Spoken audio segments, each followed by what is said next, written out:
In this era of disinformation almost everywhere, a question. When it comes to identifying scams, hoaxes, and fake news, are you smarter than a fourth grader? The answer might surprise you, as Chris Livesay discovered. To say that Finland values education is an understatement. Escuchadme con atención. No, that's not Finnish they're speaking. This is a Spanish class at a public elementary school in the capital, Helsinki. And yet their language proficiency is not the only thing that makes these fourth grade Finns so remarkable. Información falsa. At just 10 years old, they're already learning to separate fact. Can you figure out which is the fake news? From fiction. Today's assignment, let's find out if an alien really did land on Earth in the past decade. For 2013. Yep, they also speak English. I don't think that there has been ever somebody who's seen an alien, so it's already fake because it says that it was 10 years ago in 2013 and still nobody has seen aliens ever. So you're saying that if this happened 10 years ago, you probably would have heard about an alien. Yes. These kids are already pros. They've been at it since they were 6, and they'll keep sharpening their ability to spot hoaxes, avoid scams, and debunk propaganda throughout their education, just like every child in Finland. Lee Anderson is the former education minister. I think it should be seen as a civic skill in the current society that we live in, because we all live in an information society nowadays, or it's called an information society, right? But actually, some of the information is mis or disinformation. For this small Nordic nation of just 5.5 million, rooting out misinformation is a civic skill born of necessity. Over the years, Finland has found itself the target of fake news campaigns by a longtime foe, Russia. A few examples.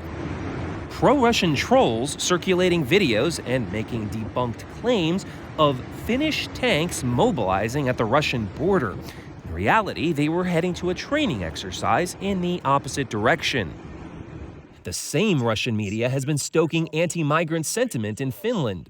Finnish cities will be surrounded by a ring of burning ghettos, fueling protests and violence against refugees. The misinformation war has Finns worried about the powerful neighbor with whom they share an 800-mile-long border. After all, Finns have seen how Russia has treated another neighbor, Ukraine. Last year, Finland joined NATO, and they're building a wall along the border with Russia. But it's this fake news firewall, for example, the Russian news site. Does anyone have anything on that? They're counting on to safeguard this or any country's most precious resource, the truth. Economist, New York Times. Media literacy, as it's called, is woven into every class, like high school English with Mrs. Terhi Korpela. Then I also provided you with fake news sites, as they call them.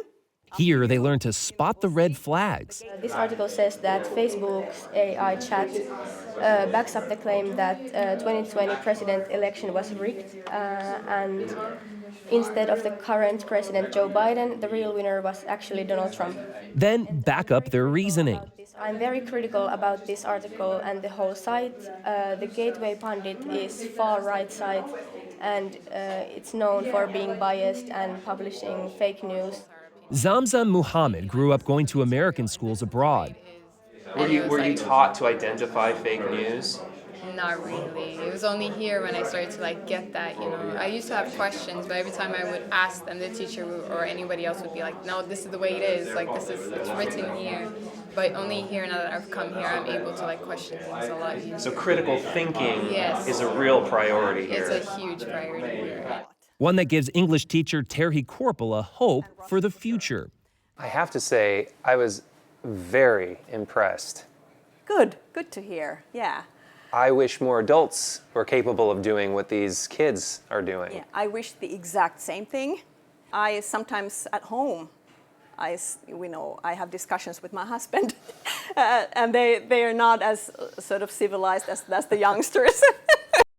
By virtually every global standard, Finland ranks near the top in education. But when it comes to resilience against false information, Finland is the top, first out of 41 European countries, according to a recent survey. Educators credit a system that begins the moment they enter public school, when their lives still revolve around fairy tales and playing pretend. Sanna Lindau teaches kindergarten. These are kids who still believe in the Easter Bunny and in Santa Claus. Definitely, yeah. You're not telling them that's fake news, are you? Well, I think that with the Santa Claus, I leave it to the parents. We act together, or we play, we draw, we can live in the fantasy world as well, of course. So there is a place for fantasy. Yeah, of course. But there's also a place to start familiarizing children with the differences between advertisements and stories, poems and publicity, she says, all while teaching the country's youngest how to navigate and understand the internet. Former Education Minister Lee Anderson.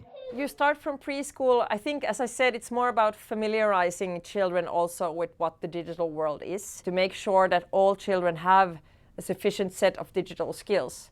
And on top of that, you also have to teach them how to act in the digitalized world, how to interpret different type of text and so on. It's a skill, she insists, that's not only central to Finland's education system, it's central to Finland's democracy. I guess for me, the big question is, what's at stake? I mean, what happens if kids come out of school and they can't identify the difference between fake news and legitimate news? If that happens, I think it makes our societies very vulnerable. I think it will also polarize political discussion.